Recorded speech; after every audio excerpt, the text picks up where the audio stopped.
welcome guys. We're here with Justin Charles, ex-AFL player for the Richmond Tigers. How you going, Justin? Fantastic, Luke. How are you? Yeah, fantastic. We're out here in Altona Stadium where it's nice and cold and blowy, but that's the way it is, isn't it? Justin, thank you very much for your time. Really appreciate it. You're very welcome. So, why football? Football, well, I didn't actually start out with football first. I actually started out with baseball originally, and baseball because my dad and I were going over to play cricket over at the beach, and it was high tide, and there was only soft sand, so there was no hard sand to bounce the ball on. So Dad, being the innovator, he said, "Don't worry about that. I'll throw it to you on the full." And I was smacking the ball around, having him throw it on the full, and he said, "This is just like baseball, and you're pretty good at it." And that's all I needed, and from there, that was during the summer of 1979. Wow. 1979. You probably weren't even born then. No, not yet.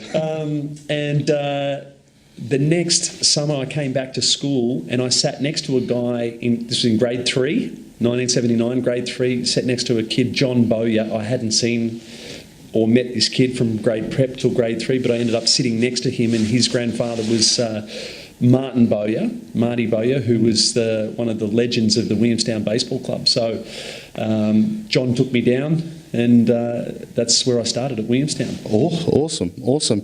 So how did you get into football then, if baseball was such a big thing? So that got me into organised sport. Yep. So I was into organised sport from there, and then from there I played cricket in that same summer.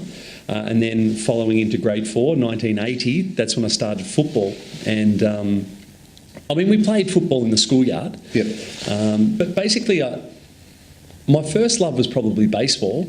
But football was something that I could really identify with my dad and really connect with my dad.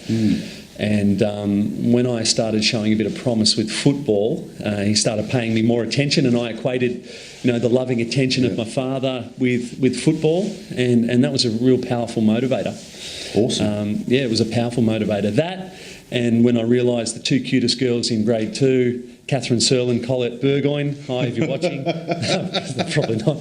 They actually heard me on a radio one time pump them up like this, but they sat down and watched me play kick to kick, and I equated football with girls. Yep. And that was also a powerful motivator, Luke. Wow. Yeah, I can understand that, definitely. So where are you now? What are you doing now? I have a Herbalife business, so health and nutrition. Yep. I do that part-time, and I've got a full-time job with a company, Revitalife, which is a therapeutic solutions company, so therapeutic beds and lift chairs, etc., with whole body vibration. And I'm the business development manager with them. Cool. Are you enjoying that? Sales a good thing for you? I love sales. As we were talking off air before, Luke, with Justin Huber, a Major League star in baseball, sales is probably the only thing that's come close in my 20 years out of the game now that's come close to professional sport, and I actually really love it. Do you mind me asking what that is? What is it that drive? What is it that connects the same way for you? I guess discipline. So you need to have a level of discipline. But also sales, there's a lot of freedom in sales. If you're making sales, if you're generating income for the company, there's a lot of scope, and they're not looking over your shoulder. And I enjoy that. I enjoy that freedom. In fact, I need that kind of freedom. Yep. As long as you're producing results, and I produce big results, so they pretty much give me, they're rarely in contact with me. But I'll contact them, and I'll be in regular contact, but it's on my terms, which is great. But month after month, I produce results for them. So there's that. Also, the money in sales is awesome. If you're making sales, if you're generating income for the for the company, then you're generating income for yourself as well. And you'll find most companies that require sales, if you're making big sales, they're very generous. With commissions and base payments and things like that. So the money's very rewarding, but also the goal setting, the physical conditioning, like you want to look fit, for your clients and project health and well-being onto your clients. I love that aspect. But the goal setting and the visualisation and the mental game that goes into sales as well, I'm fascinated by it. Yeah, that's awesome. That's awesome. Well, back to sport. What has been the number one lesson you've learned through being an elite athlete? Lots of lessons, Luke, but I guess probably the two, and I've just touched on them already, that I've got out of professional sport is discipline. So learning, just getting into good habits, daily habits good habits that get you towards your goals. Yeah. So that discipline to do the right thing. Every action that you take is towards your goal. Yeah. So there's that discipline, but certainly another lesson has been the power of visualisation and feeling it and seeing your goal before you've actually achieved it. Yeah. I'm fascinated in that. That's awesome. In programming the subconscious mind. Mm-hmm. That's fascinating for me, and they're the two things that I probably from sport. And you can see it when you talk about it. You can see it just invigorate you, lights you up when you start talking about it. I love that. Absolutely. That's awesome. Absolutely. I do. It's I'm going down the path to be selling that information that I've found beneficial in the form of workshops and seminars. Yeah, great. Great. Let us know. We'll turn up for that one. I'm sure you're doing a level of it already, Luke. I mean, I know your training and your background that you've done recently in your recent history, and you're on the right track. So, thanks, mate. So I'm curious to know, what sort of things have you had to sacrifice, or what are the biggest challenges you've had to face in your elite career? In terms of sport, see, this is the thing, Luke. I've never seen anything that I've done, any choices that I've made as a sacrifice. Mm-hmm. I've seen it as just what's required to achieve your goals. So I say I haven't sacrificed anything. Yep. I've just done what's required to get to the elite levels of two sports. From the outsider looking in, from a normal person's perspective, they would probably say, I probably didn't go out with my friends on a Friday, Saturday night. Yeah. Drinking and chasing girls, smoking cigarettes, alcohol, drugs, all that kind of thing. That my friends at the same age that weren't playing professional sport, and you cop a bit of grief about it, but I was so focused on what I wanted that it didn't fade. It was like no thing. It was no big deal. Girls, I suppose, like I probably sacrificed a normal relationship with girls from teenage, experimenting with kissing and holding hands and all that kind of thing. Yeah. My dad told me, rightly or wrongly, to not worry about girls until you've established yourself as a professional footballer. So I had girlfriends, but not serious ones until I got older. Uh-huh. And I won't quote what he said. That I would catch up though, in terms of experience with the girls. And I've got to say, he was right. he was right. He was right, and I don't regret anything. But yeah, I wouldn't have said. I wouldn't have said I sacrificed anything, Luke. I just did what was required, and every time I did miss an event or something because of my sport or because I deemed my sport more important, I felt like I was moving towards my goal even more strongly. It was just an affirmation that I was going to achieve it. Awesome. And I'll give you an example too. Last couple of days has been very wet here in Melbourne, hasn't it? Yeah. Early in the morning, very cold, very wet, pouring with rain. And I'm working with a guy, one of my good friends, Paul McKessie. I'm helping him with his visualisation and him achieving his goals. And we're starting out at 5 o'clock in the morning, going for a walk, doing physical activity every second day in the gym, and then coming back and doing our visualisation exercises. And, the last couple of mornings has been a real challenge. But we still did it. We still went out and we were walking in the rain. And, it was interesting out on the track. There was no one else out there. So the path, to excellence or the path to the elite is not crowded. We weren't fighting for a spot out on the path there. And most people would say that's crazy. Why would you do that? Catch a cold, all that kind of thing. But it was a matter of discipline. That's, we want to do 90 days consecutive and rain, hail or shine. And that was just rain. Yeah. I really love the way you put that too. It's not crowded. The elite isn't crowded. Definitely not. Not everybody does the hard yards, and that's what makes you elite. That's what separates you. And when we were walking, I couldn't help but think, and this was my mindset all the way along from a young boy, instilled by my dad, by the way, that this is why I'm going to make it. This is why I'm going to make it. I'm going to make it because I'm doing what no one else will do. Yeah. And I was sharing that mindset with Paul, that we're doing this because you want to achieve your goal. I'm working on my goals. You're working on yours. And this is what's required to do it. And you see, no one else, this is what puts us ahead. Yeah. So.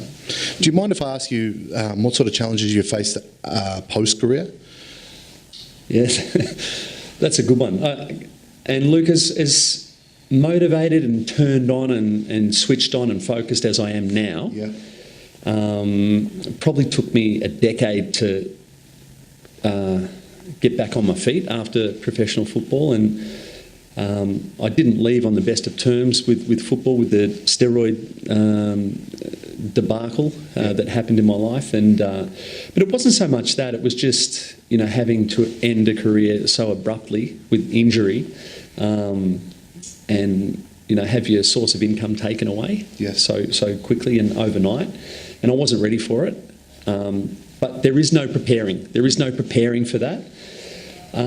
So I guess it was trying to find what I was good at and what I enjoyed doing, and it's taken me probably 20 years to get to sales. Wow. Because I don't think I really understood. I mean, you hear this all the time. Do what you're passionate about and do what you like to do and do what you've got ability in, and then it's not like work. And I really struggled finding it. I couldn't answer that honestly. I couldn't put my finger on what that was for me. But see, interestingly, if I look back over the journey, everything that I did was sort of putting me where I am now. So you sort of have to go through that, down period to sort of come to where you're at right now, if that makes sense. You've got to have a bunch of experiences, to know what you don't like and what you don't want to do, and then you'll have all these experiences. And what I found is I was doing an apprenticeship for sales. Okay. And I feel I'm an elite salesperson. I feel I am an elite salesperson. I make elite money. Mm-hmm. Hope the tax department isn't watching this. But I make elite money.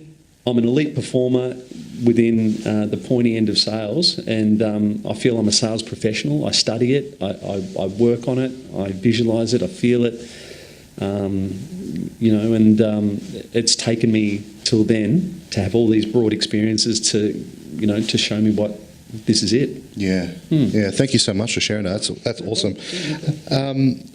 One question that's sort of come up through a couple of people that have asked around mentors and role models. There's been so many. I've been thinking about this, and I suppose first and foremost my father, my dad, John. He's been a great mentor and early days, and really given me the foundation of positive mindset and mind over matter.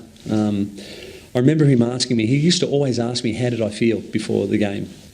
And for maybe 5 years, I always said, yeah, good.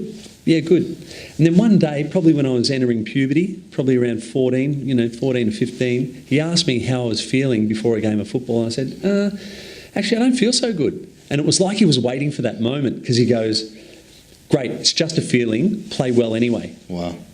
Right? And that phrase or that sentence and that thought has put me in good stead for life. If it's raining, it's just rain, do it anyway. Yep. I always considered myself a poor reader, but then I thought when I came out, I need to learn things, I need to educate myself, so I just told myself, read anyway. Just That's these, awesome. and so that was, so I think my dad was a really good mentor.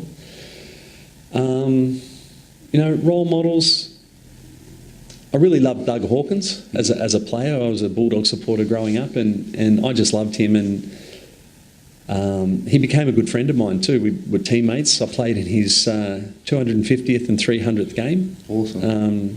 And actually his record-breaking game as well. He broke the club record. Yep. And he made the speech at my 21st. Huh. So that friendship, and I just loved the way he played as well. Just his skill, he was a bit of cheek. He was tough. He could fight. But he wasn't your archetypical winger. He was a strong, tough but skillful player. I really loved that. And baseball-wise, there's been lots, but probably Phil Dale, when I originally was coming up through the state system, he made a speech, and I always sort of really looked up to Phil because he was tough too. He brought like a really aggressive mentality to the game, and I really admired that, and had the honour and privilege of playing with and against him as well. So that was, Phil was, I loved his mentality. He brought a real tough mentality to baseball and pitching. But but other than that, I sort of blazed my own trail, really. Yeah. So very powerful. I love what you had to say about your old man. That's was very powerful. I love that. Knowing what you know, I have to read this question because I always tongue tied. You know what I mean? Knowing what you know now, what do you wish you knew back then? Is there anything you'd like to change for your career or your? Well, for those that know my career, if I could go back and change, I'd love to change the steroid episode. Mainly because what I would change is when I got to Richmond, I felt I achieved a level of mastery and a level of skill, level of knowledge that came together and had me come third in the Brownlow medal. Right, in '96. And that year was a real testament to playing unselfishly. So I was really playing unselfish. Focusing my game on 1%ers, so shepherding for my teammates, blocking for my teammates, spoiling from behind instead of going for the mark, and tackling. And the more I did of that, the better I seemed to play and the more ball that I got to. So I was trying to get more shepherds, tackles and spoils, but then I didn't have to spoil every time. I could mark some. I didn't have to tackle every time. Sometimes the ball would spill loose and I would get it. And so my work rate went up. My activity within the game time actually went way up. And I was playing this unselfish brand of football that my teammates loved. They loved having me in the team. The coaches loved having me in the team. And the more recognition and accolades I got from the press, the way I played like that. And then at the end of the year, I thought, well, if I could nearly win the Brownlow playing unselfish, imagine if I was a little bit selfish. And that's what I would change. And that was where the whole mentality of the steroid thing, that I'm getting injured, I've got to get back, it was a diseased mindset. So, if you're playing team sport and you've got to play well individually, but what I would go back and I'd be a better team man, be totally unselfish. And if that wasn't good enough, bad luck. And that's hard to say as a forward too, because as a forward, you're in the team to kick goals, but that's kind of what you need to do as well. Like, your job is to kick goals, so you've got to kick them. But there's room to be unselfish as well. So I would say the lesson would be unselfish, because I pretty much had, the rest. So. Nice. Well, just to finish on, is there anything that any advice you would like to give anybody, any viewers that are watching this right now, that can better their lives, better their performances as an athlete, anything that you've got to offer would be great? I would say, set your goals. Don't let anyone tell you what's realistic. Because most people, when they talk realistic, they're talking from their own disappointments and what's realistic for them. Don't ever fall for that, what's realistic. Set your goals high on what you want to achieve, and then get to work. So be disciplined, and certainly use visualisation and how it feels that you've already got it when you've already achieved the goal. So, just be inspired and walk the path towards your goals. Yeah, awesome. So be your own inspiration and keep showing up. Keep showing up. Yeah, that's awesome. Thank you so much, Justin. That's been a fantastic interview with you. You're welcome. And post some comments. Let us know what you think. If you've got any questions, I'm sure Justin will be happy to answer them through the Facebook page. Thank you so much. You're welcome. Mate.